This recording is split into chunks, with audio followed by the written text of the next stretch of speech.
जय श्री राधे राधे। युगल सरकार की जय। तो राजस्थान के भक्तों के अंदर प्रसिद्ध है हमारे मीराबाई, नरसिंह जी मेहता। तो उसी तरह से हमने जैसे डिस्कस किया था कि श्री जगत सिंह जी राठौड़ का चरित्र जी पढ़ा था, तो उसके अंदर भगवान श्री कृष्ण जी कि अगर जो आराधना करता है तो उसको यानी कि ठाकुर जी आपके साथ में आते हैं, मिलते हैं, दर्शन देते हैं। और अगर कोई कठिनाई अगर आ जाती है तो वहाँ पे ठाकुर जी आके उनकी सहायता करते हैं अगर आप मुश्किल में आ गए तो उसी प्रकार से आज हम बात करेंगे भक्तमती फूलीबाई जी के बारे में। तो भक्तमती फूलीबाई जी महाराज जसवंत सिंह जी के समय के अंदर मांझवास गांव जोधपुर के अंदर पैदा हुई थी। जब महाराजा जसवंत सिंह जी का राज्यकाल था, तब उन्होंने यानी कि फूलीबाई जी ने एक कृषक जाट के यहाँ उत्पन्न होके बहुत बढ़िया भक्ति यानी कि इन्होंने की थी। तो उनका चरित्र आज हम डिस्कस करते हैं। तो फूलीबाई जी एक जाट कृषक की कन्या थी। मारवाड़ के एक छोटे से गांव में जन्मी थी। वह ज्यादातर नाना जी के घर मांझवास के में ही यानी कि पली और बड़ी हुई। अधिकांश समय उनका खेती बाड़ी में बीत गया। ब्रह्म जगत की चकाचौंध और उसके विषाक्त वातावरण ने उससे स्पर्श नहीं किया था। वो लगातार ही मीरा के भजन सुना करती थी। तो मेरे तो गिरधर गोपाल दूसरो न कोई, जाके सिर मोर मुकुट मेरो पति सोई। ये वाला भजन वो लगातार सुना करती थी। तो उनके दिमाग में एक यही छवि बैठ गई कि मेरे को अगर विवाह करना है तो मैं इन्हीं से करूंगी। तो वो ऐसे गाते गाते गाते गाते यानी कि वो सुध बुध भूल जाती, उनका शरीर रोमांचित हो जाता। उन्होंने कभी किसी से सुना था कि अगर गिरधारी को पति रूप में वर्ण करना है तो गुरु की आवश्यकता होगी। अब उनके मन में किसी को गुरु को ढूंढने की लालसा जगी रहती कि एक गुरु ही है जो मेरा गिरधारी के साथ गठबंधन करा सकता है। वह गुरु के लिए उत्कंठित रहने लगी। अंतर्यामी प्रभु ने उनकी मनोकामना पूरी की। एक दिन जब वह खेत की ओर जा रही थी नाना के लिए भोजन लेकर, तब वहाँ कहीं एक ज्ञानी बाबा दिखे। वो बड़े भूखे थे। तो उन्होंने फूलीबाई से कहा कि भाई मेरे को भूख लग रही है, मुझे कुछ खाने को दे दो। फूलीबाई ने भोजन पूरा का पूरा बाबा जी को दे दिया। तो बाबा जी ने उनको नाम दिया, राम नाम गुरु मंत्र के रूप में वो प्राप्त करके धन्य हो गई। और उसी दिन से वो यानी कि लगातार भगवान के मोह में रम गई। फूलीबाई जब विवाह योग्य हो गई थी, नाना को उनकी चिंता सताने लगी। वो यह सोच सोच कर कि अब इसकी विवाह किससे किया जाए, तो वह नाना से निसंकोच कह देती थी कि नाना मैं विवाह नहीं करूंगी। नाना समझते कि लड़कियां ऐसा कहती रहती है, पर कभी कभी यह देखकर चिंतित हो जाते थे कि विषयों से इसका मन हटता जा रहा है, भगवान भजन में आवेश बढ़ता जा रहा है। उन्होंने सोचा कि यदि उन्होंने इसके विवाह में देर कर दी तो उसका भजनावेश इतना बढ़ जाएगा कि सचमुच यह विवाह नहीं करेगी और सन्यासी हो जाएगी। फिर नाना जी ने एक चाल चली, चुपचाप ही उसकी सगाई कर दी। बारात भी आ गई। फूलीबाई यह सुनकर चकित रह गई कि मेरे बिना पूछे मेरी सगाई कर दी। मेरी बारात भी आई, चाहे जो हो मैं विवाह नहीं करूंगी। नाना ने फूली को विवाह के योग्य ठीक समझा था, पर किससे विवाह योग्य यह समझने में भूल की थी। वह संत कृपा और अपनी साधना के परिणाम स्वरूप गिरधर से विवाह के योग्य हो चली थी। उसे विश्वास था कि गिरधर उसका पाणी ग्रहण अवश्य करेंगे। अपनी ओर से तो वह गिरधर की तभी हो चुकी थी जब उसने उन्हें वर्ण करने का संकल्प किया था, उनकी एकांत शरण ग्रहण की थी। वह क्या अब कुंवारी रह गई थी? तो उसने नाना से कहा, विवाह तो कुंवारियों का होता है, मैं क्या कुंवारी हूँ जो मैं विवाह करूंगी? मेरा विवाह परम ब्रह्म परमेश्वर से हो चुका है। तो एक राजस्थानी के अंदर उन्होंने कहावत कही, फूली कहो कुंवारी परने, फूली कहो कुंवारी परने, मैं तो परम ब्रह्म पति शरणे। नाना जी, जिस वर्ग की आप इतनी प्रशंसा कर रहे हैं वह तो मुर्दे के समान है, आज नहीं तो कल काल का ग्रास बनेगा। मैंने तो ऐसे पुरुष को पति रूप में वर्ण किया है जिसके गुणों की थाह वेद पुराण भी नहीं पाते, और जिनका जन्म न हुआ है न मरण होगा। तो फूली को परमेश्वर ऐसो, वेद पुराण न जाने कैसो, जन्म मरण में नाहित प्यारो, सो है फूली को भरतारो। तो इस प्रकार जब बारात आई हुई लौट गई, फिर बारात लौट जाने के बाद में फूली जी लगातार भगवान की भक्ति में रमी रही। दिन प्रतिदिन उनकी कीर्ति का गुणगान चारों तरफ होने लगा। तो एक बार उनके सत्संग से प्रभावित होकर संतों की एक टोली घूमते फिरते काबुल पहुंची। उस समय महाराज जसवंत सिंह जी भी वहां गए हुए थे। महाराज बड़े सत्संग प्रेमी थे। साधुओं से भेंट कर वे प्रसन्न हुए।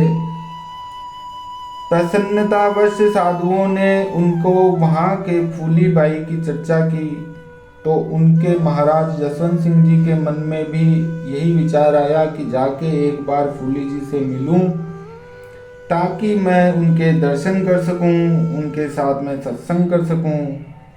तो काबुल से जब महाराज लौट रहे थे तो मांझवास गांव में सीधे पधार गए पूरी सेना के साथ में। सेना को तो उन्होंने बाहर खड़े कर दिया और स्वयं अकेले ही फूली के घर गए।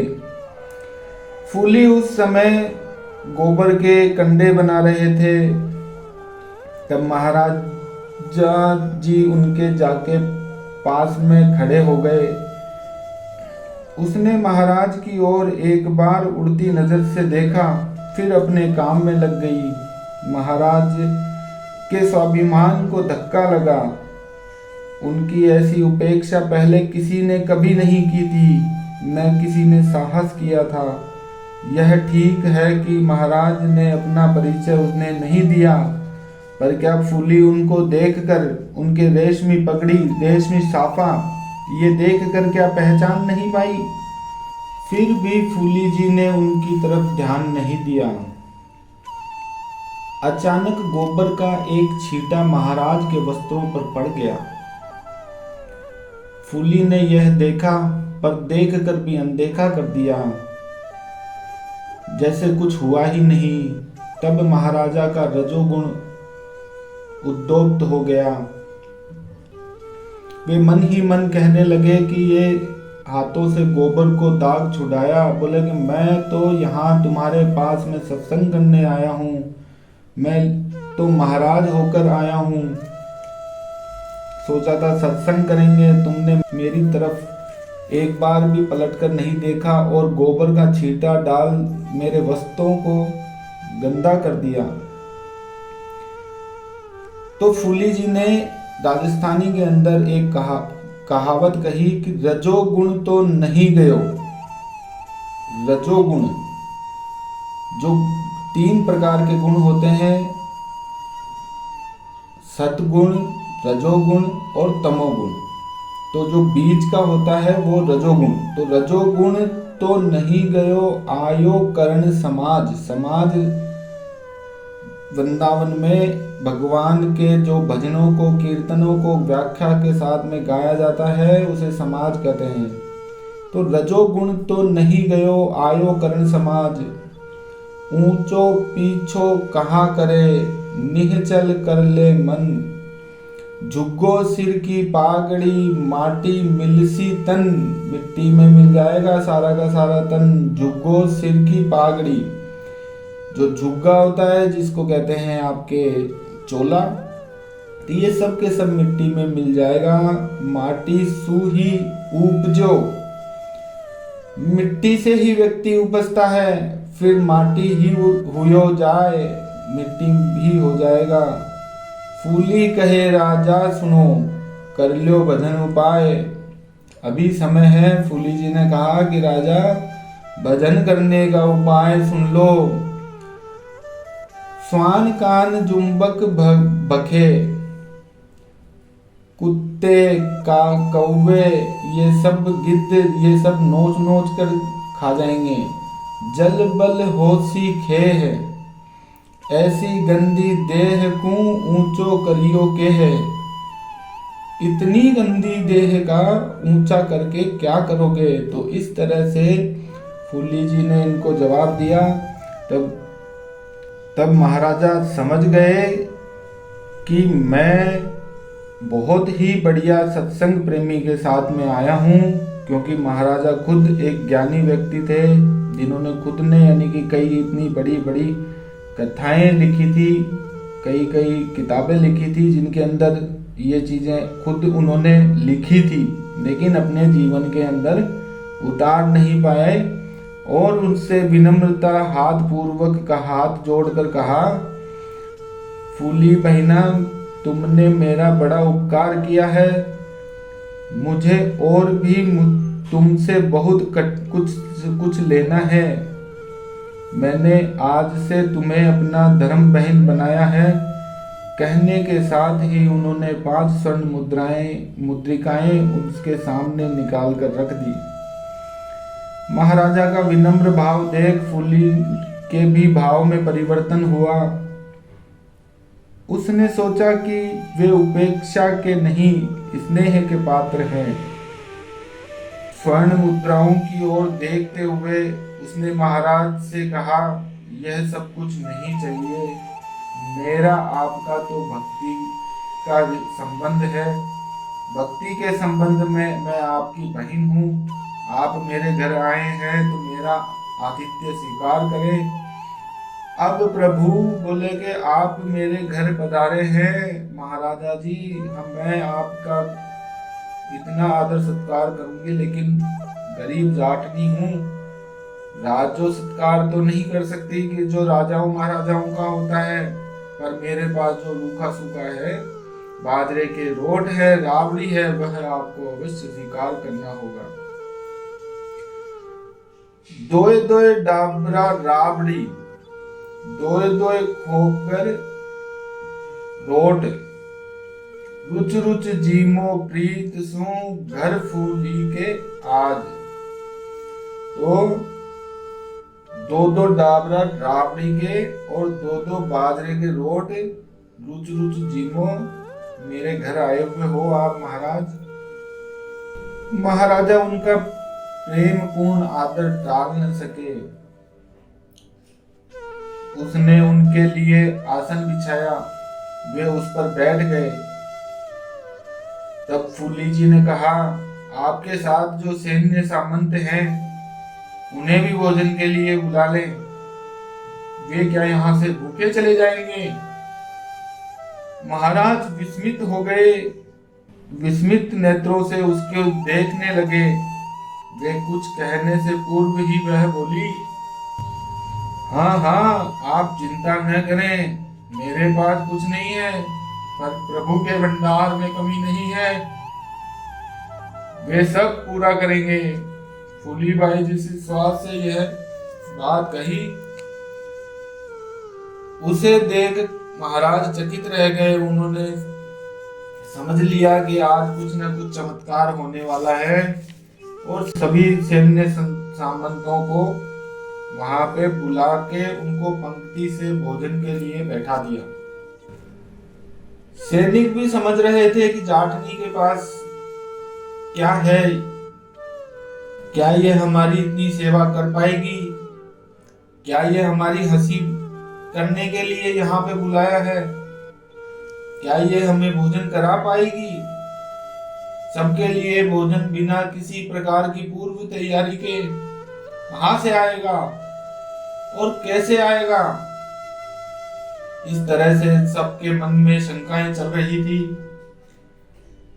साथ में इतने जनों को खाना जिमाना, भोजन करवाना कैसे करवा पाएगी। न तो फूली जी ने किसी से कहा कि तुम मेरी आके मदद करो, न सैनिकों ने और महाराज ने कहा कि हम क्या आपकी मदद कर सकें। महाराजा और सैनिक सभी चकित और विस्मित कठपुतलियों की तरह बैठे सोच रहे थे कि न जाने कैसे होगा, क्या होगा। तो देखिए प्रभु भक्ति, प्रभु सेवा का प्रभाव। देखते देखते फूली के घर से निकल पड़ी उतनी ही फूली जितने जीने वाले लोग थे। प्रत्येक फूली के हाथ में परोसे से भरी पत्तल थी, पूरा का पूरा परोसा लेके पत्तलें थी। प्रत्येक एक एक आदमी को पत्तल परोस रही थी। मतलब जितनी यानी कि सेना के व्यक्ति थे उतने के उतने फूली जी वहां से उनके घर से निकली। तो ठाकुर जी की सेवा जो करता है, ठाकुर जी किसी को निराश नहीं करते। वे मन ही मन कहने लगे, सच है साधु की लाज प्रभु अवश्य रखते हैं, वे उसकी हंसी नहीं होने देते। जेता मानस तेती फूली, पातल पातल पुरसे फूली। मतलब जितने व्यक्ति थे उतनी फूली थी, और पातल पातल पुरसे फूली, हर जगह पत्तल से फूली पुरस रही थी। राजा जसवंत सिंह इत उत झाके, या साधा पत साबद राखे। तो राजा जसवंत सिंह जी इधर उधर झांक रहे थे, तो ठाकुर जी रहते हैं तो वो सारी की सारी सेवा करते हैं। तो बोलो युगल सरकार की जय।